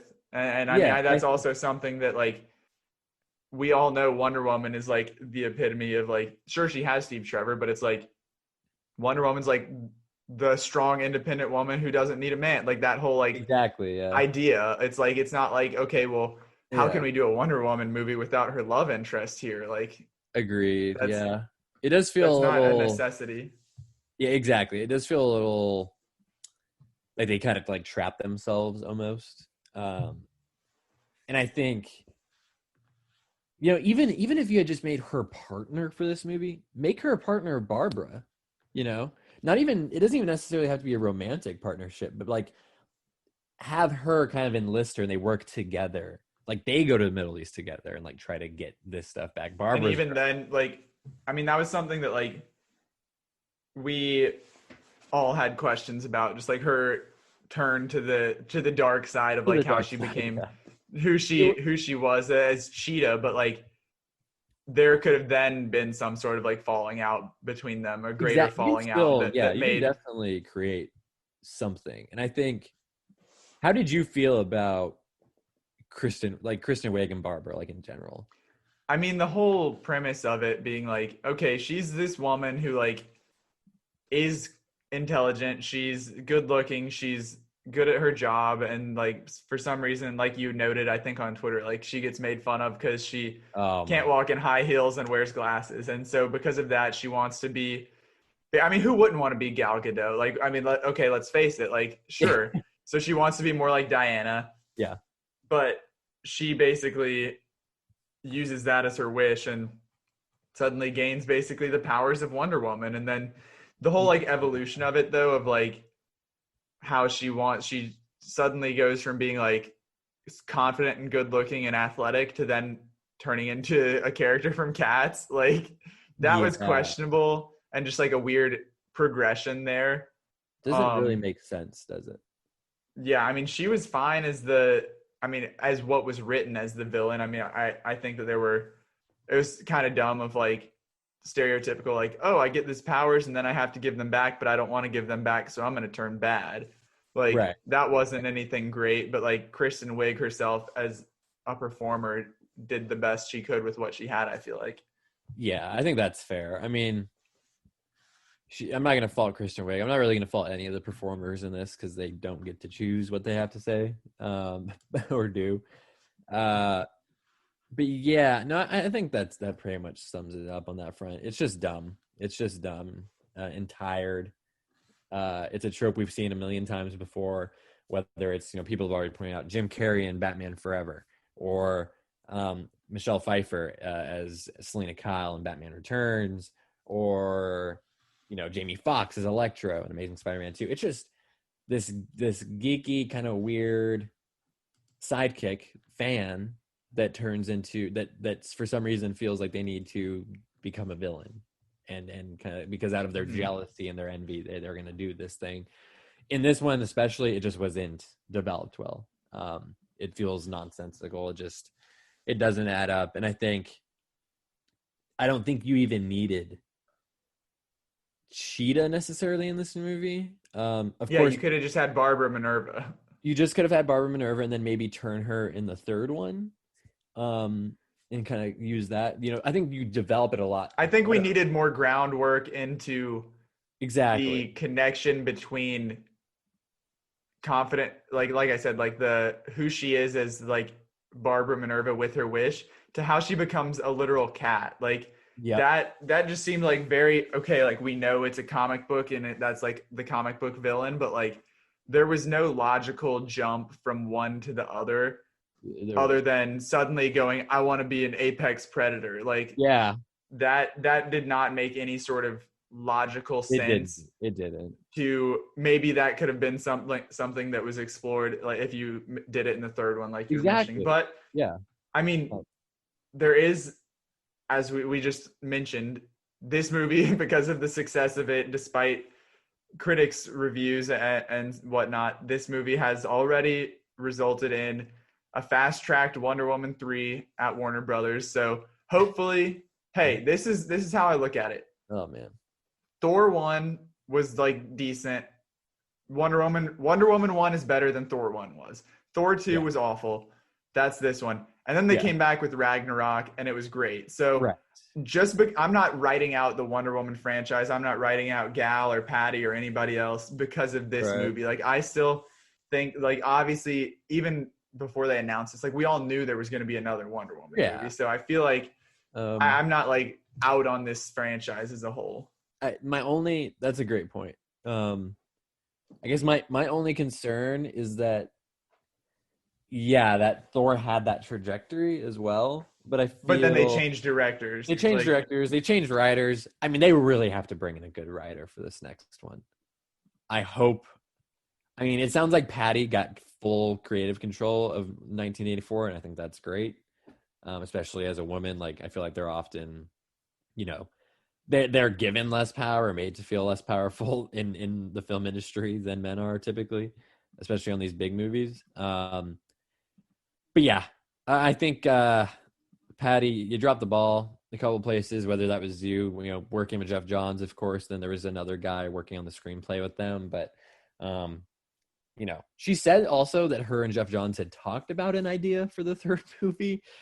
Whether or not they use that is going to be, up to, I guess, them. But yeah, it's, I'm nervous. I'm definitely nervous. I'm not going to write it off, but it's certainly not going to be one of my more anticipated films. Yeah, I'll definitely go into that one more lukewarm. Yeah. But fingers crossed. I mean, I do love this character. I think we've seen the potential in that first movie, and there's no reason that they can't get back to that. Just take your time, develop a good story. This movie a lot of times felt like they just literally scribbled out a story and they just went with it. And I know that they had a quick turnaround from the first movie to making this one, but really, really think about it, because also, I think a lot of people are going to be more forgiving of this movie if there's a strong first movie and a strong third movie to kind of conclude everything. So we'll see. But yeah, not happy with this, and definitely disappointed. And I think it was, if nothing else, this was the way that this year 2020 was going to conclude. Was with a giant, sad disappointment and a mess. Well, let's talk about some happier moments from 2020 before we close out this episode. Let's talk our top 5 movies of the year. It's that time. I guess it's past that time. We're a little late to it, but let's take a look back on everything that we did. Like I said, I watched 61 movies. Johnny, do you know off the top of your head how many new releases you were able to catch this past year? So for new releases, my total ended up being 41. So I know you were doing a definitely lot less of cramming at the end of the year. I sure was. I was really, getting them off there at the end. But yeah, so 41. Definitely not close to where I had been, in 2019 or 2018. But yeah, it was what it was. I didn't put myself through anything I didn't want to put myself through. So you probably watched a few more questionable ones than I did. Oh, definitely. That's for sure. But we don't have to talk about worst of 2020. Let's just talk best. We're going to go back and forth. We'll go 5-1 and reveal our rankings. But first off, I don't know if you have any, but I have a couple honorable mentions, which I guess is essentially, like I said, both of these are on the website in top 10. So this is basically those other ones that didn't make top 5. So for me, I've got Minari, I've got Birds of Prey, Palm Springs, and Boys State are 4 of my other honorable mentions that I really, really liked, but not quite top 5 worthy. Yeah, so along those same lines, my honorable mentions, Minari, The Five Bloods, Palm Springs, Onward, like we were talking about earlier, I was a bigger fan of than most, Birds of Prey, and Tenet, which I definitely came around on in the last couple of weeks, so that was a happy surprise. And Boys State as well, as for the one, I only watched a couple of documentaries, and Boys State was a very, very great documentary that I would recommend everyone check out if you get the chance. The Boys State, I just absolutely adored. I thought that was it. That I watched that like when it, I guess, ahead of its release on Apple TV Plus, and it really stuck with me. It stayed in my top 10 since then. So I respect that choice. But I'll kick things off. Number 5 for me. I know this is going to get some hate from you over there, but number 5 for me was The Invisible Man. This is a movie that I saw in theaters before everything shut down back in February. And oh my gosh, it's beyond the theatrical experience. It was just like a great, I love this movie. So, but seeing it especially now having not been in a theater in so long and just missing that sort of communal experience, like being in a room of 100 people or however many it was, and everybody's holding their breath all at the same time and jumping at the same moments. I thought that was a great part of the experience. But Elizabeth Moss, loved her in this role, loved her as Cecilia. I thought this was, I know you're just going to, I know you're thinking it, but we're not going to go into it because this is my top 5 and we're not talking bad stuff.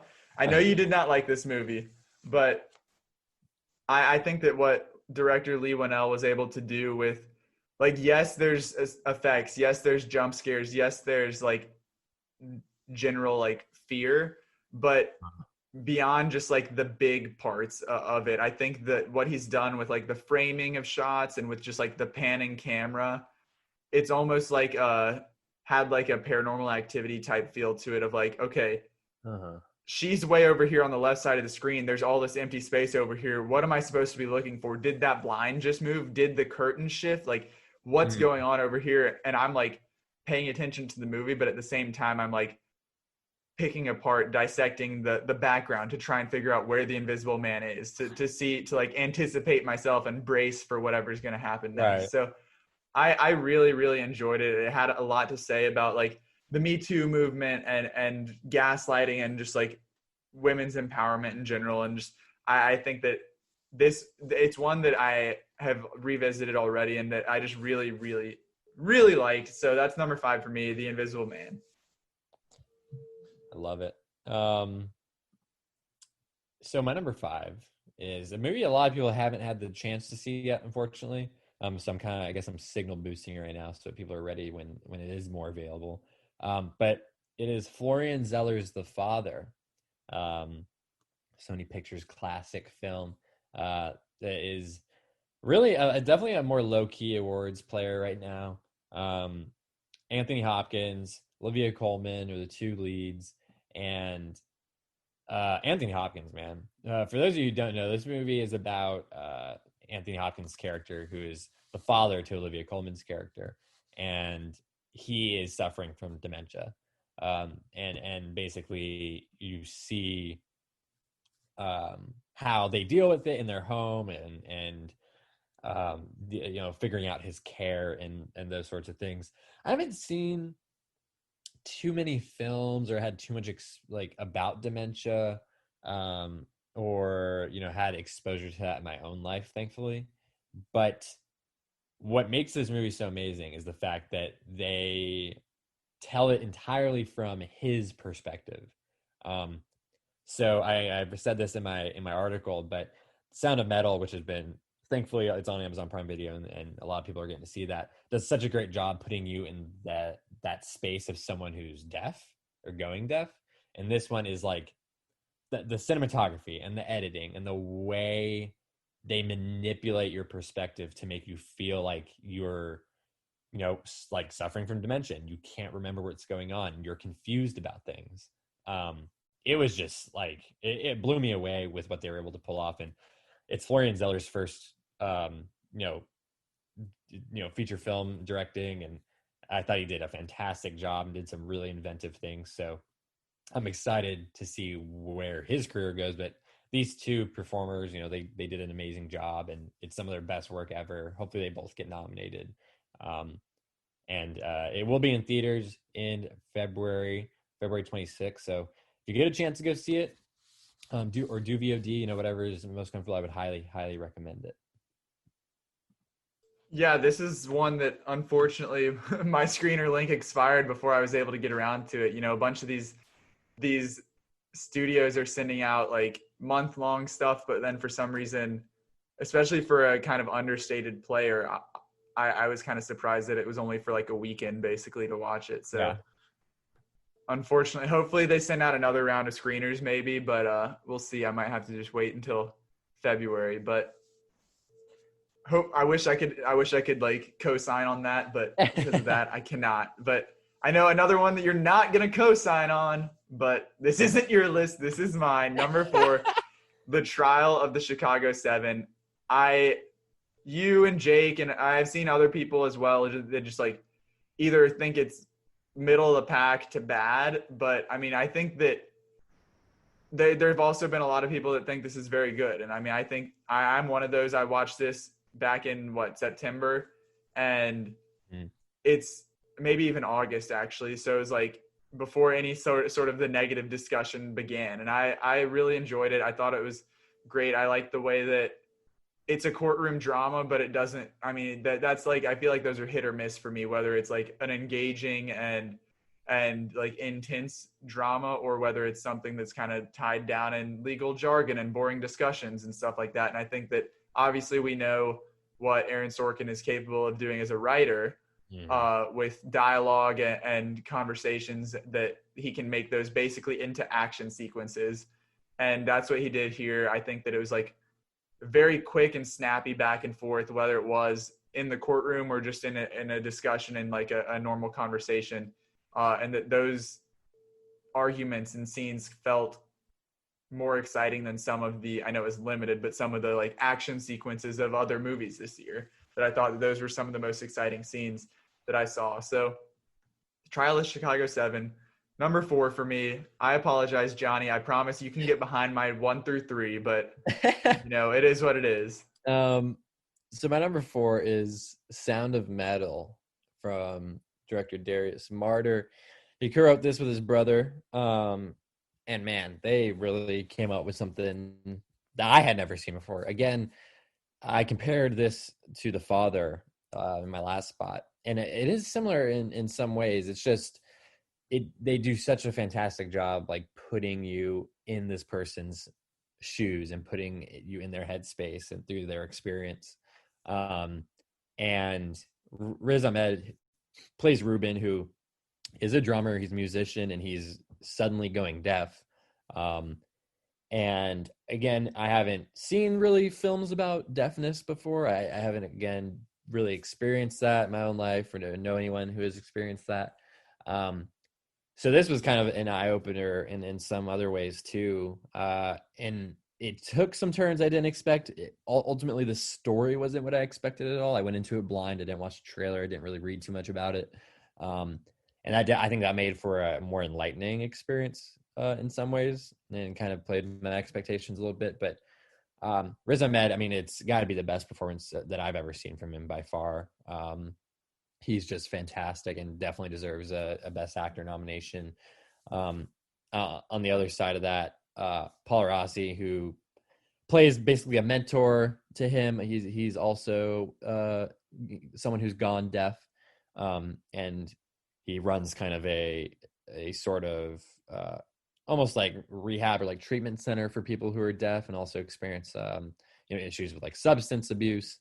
And his back and forth with Riz Ahmed, and you were kind of talking about how dialogue scenes in Trial of Chicago 7 were some of the most gripping and exciting scenes that you'd seen all year. And for me, there's a scene in this where it's just Ruben, Riz Ahmed's character, sitting at a table and talking to Paul Rossi's character, and they're just having a conversation. And I was, oh man, it's so gripping. They're just both so good, and it's all earned. I mean, they do, Darius Marder, and the way the script develops these characters and kind of slowly brings out the conflict and builds things out. I just thought it was so well done. And Olivia Cooke also is in it, and does a really good job. It was actually, this is one of the movies this year that got me a little emotional. And the part, I'm not going to spoil that, but the part that did is between Olivia Cooke, his girlfriend Lou, and then Ruben. So that was definitely a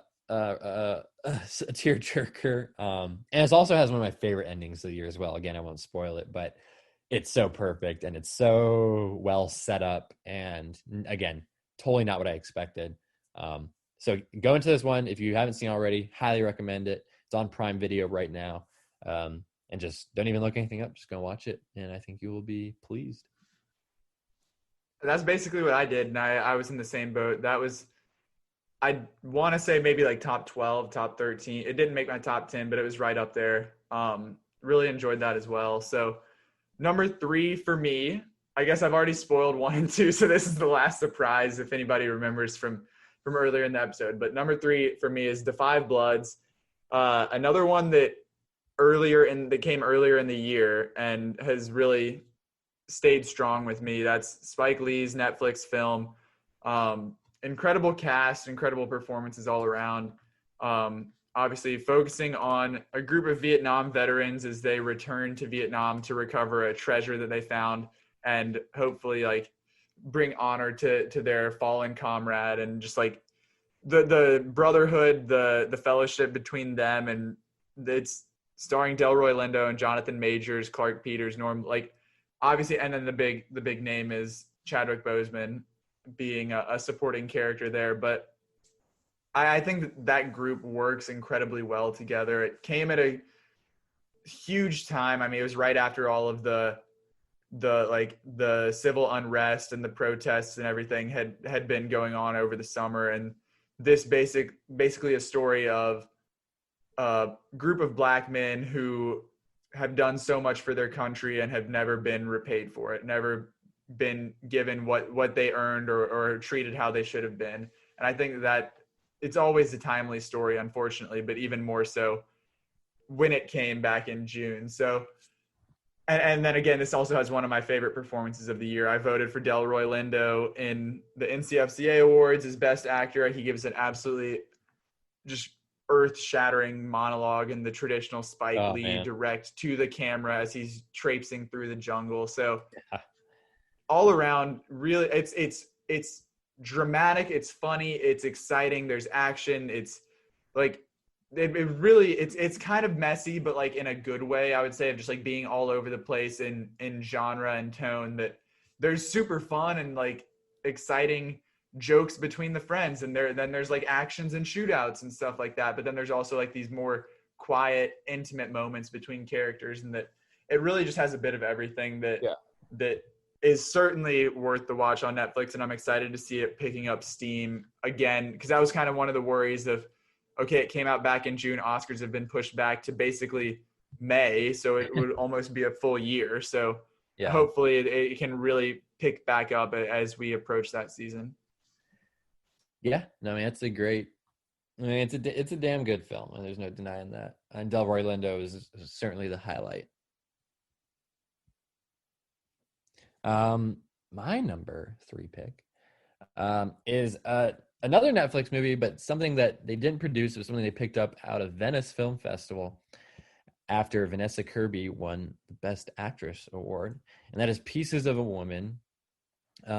And it is based on a Polish like stage play, and the people involved with that, who wrote it and directed it, I have now adapted it for the screen. And man, this one knocked me out. I know you weren't as big a fan of it as I was. I first watched it, I want to say early November, maybe.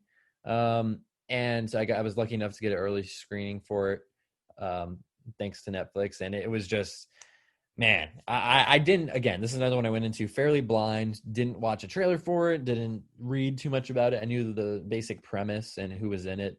But man, this was the most emotional movie of the year for me, for sure. As someone who's more of a crybaby when it comes to movies, this one just, Vanessa Kirby gives, I mean, certainly the best performance of her career, and one of the best I've seen. And then Ellen Burstyn, who plays her mother, it also goes toe to toe with her. And they're certainly both Oscar worthy. And you know, it's again another story similar to Sound of Metal, dealing with deafness, and the father dealing with dementia.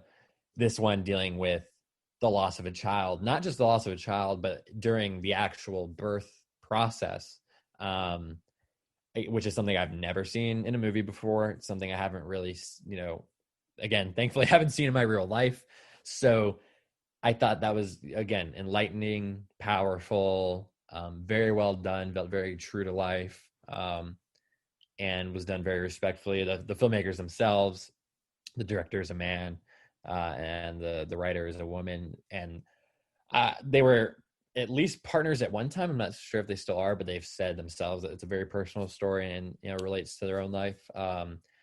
And I mean, it's worth it for the birthing sequence alone, which is kind of like this long 20+ minute, like edited together, like long take, which is just, it'll make your stomach turn, in the best way. And again, while this movie is very devastating and emotionally like packed, I think it all pays off at the end, because the ending is very worthwhile for what you go through to get there. But yeah, I loved it. And it comes out January 7th on Netflix, so this week. I think we may be reviewing that next week, since Hell yeah.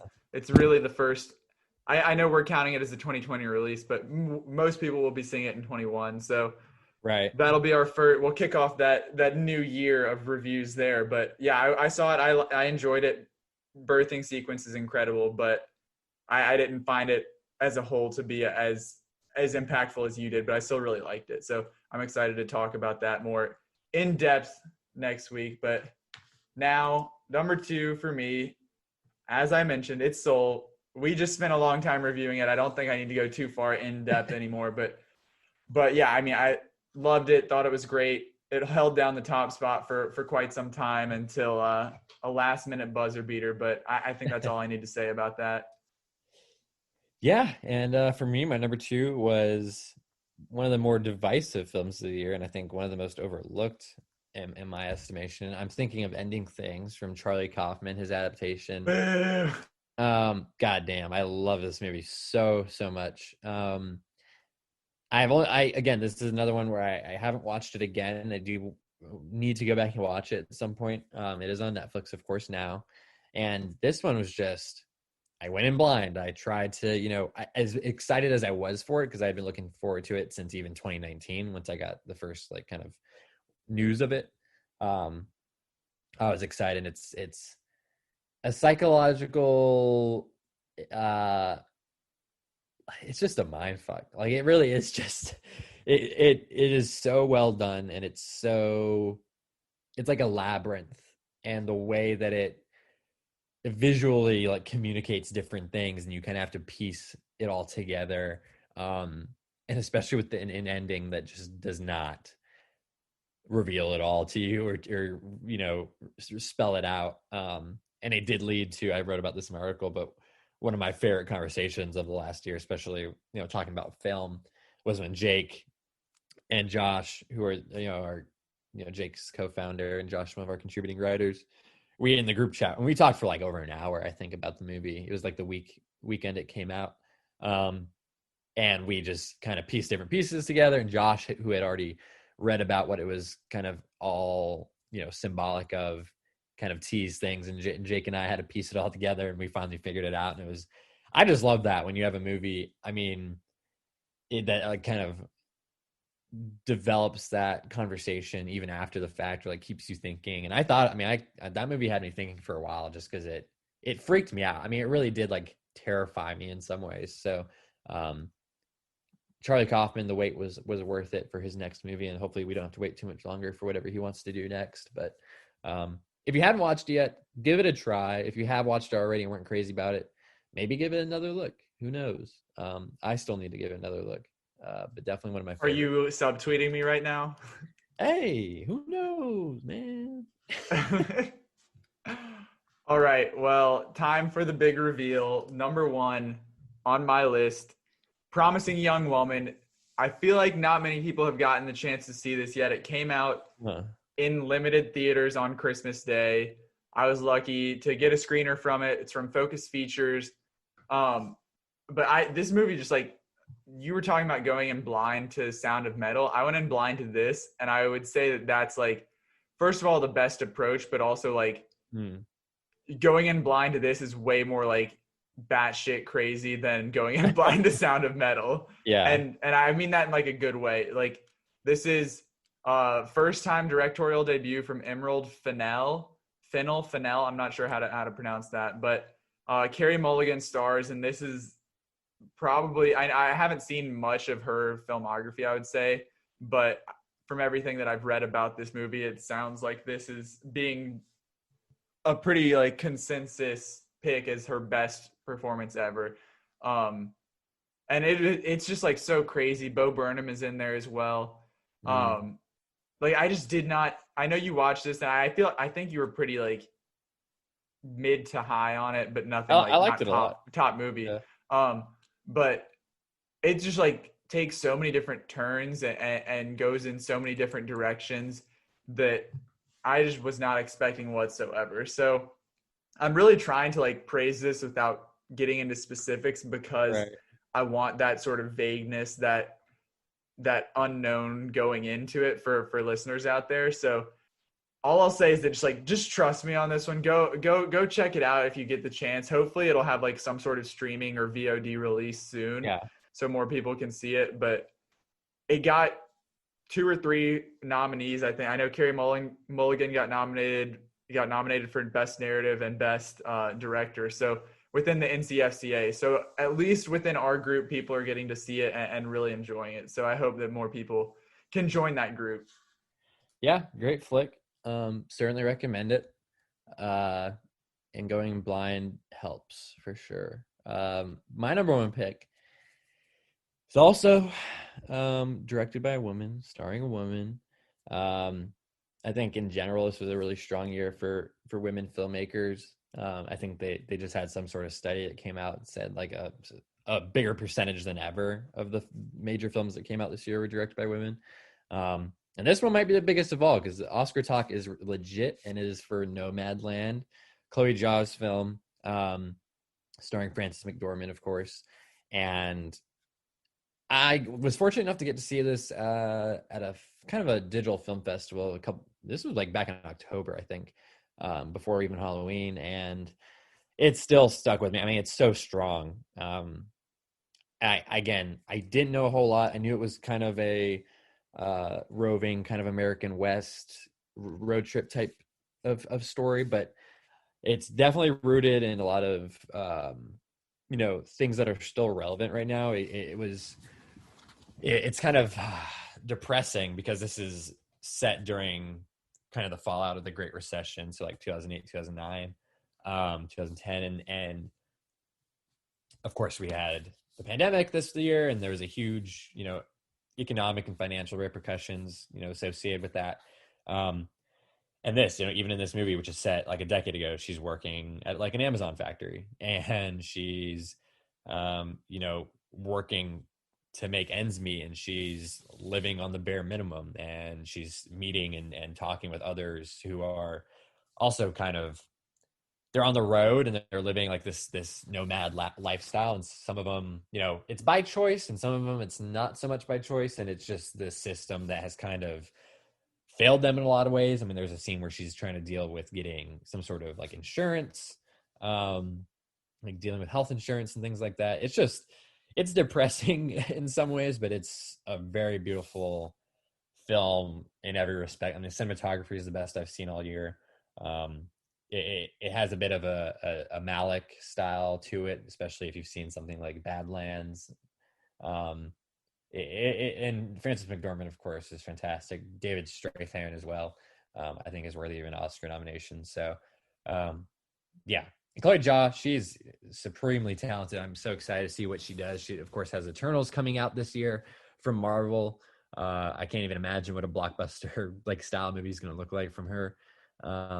And this movie, of course, has been pushed, and it's kind of now settled. It'll be in theaters on February 19th. And I think I heard that they got some sort of like IMAX deal happening as well. So, hey, if it shows up at my local IMAX, I'll go check it out again on the big screen. But definitely worth looking at as soon as you're able to. Yeah, I'm with you. I still really enjoyed that. Again, I think it's top 15 for me maybe. So definitely really liked it. I'm with you there. But that's it. That's 2020. It's time to put that. Well, I guess we can't really put it to bed because we'll be talking Oscars for the next like 5 months. But we can at least look forward to some 2021 releases. Hopefully we can get back on track. But thank you all for listening. That's our episode. Good to be back. Good to get started again. We really appreciate you all, and hopefully you'll continue with us on this journey into the new year and the new movie year. Absolutely. Follow us on all of our social media. It's been, like I said, last year was awesome just to see the community grow, and Twitter's been a big part of that. Of course, we're also on Instagram, TikTok. Give us a like on Facebook. Subscribe to our YouTube channel where you can catch all of the podcast episodes. We do upload them there as well. And you can find all those accounts at Inside Film Room. And while you're at it, be sure to go ahead and give us a like and subscribe, rate and review wherever you get your podcasts. We're on Apple, Stitcher, Spotify, Google, Amazon, all the big ones. Anywhere you can get a podcast, we are there. And be sure to come back next week. Sounds like we're going to be reviewing Pieces of a Woman, so check that out on Netflix when it drops. And we will be, instead of looking back, we're looking forward. Top 5 most anticipated movies of 2021. I think I might know what's on Johnny's list, but you'll have to come back and find out. So we'll talk to you next time. Thank you for listening.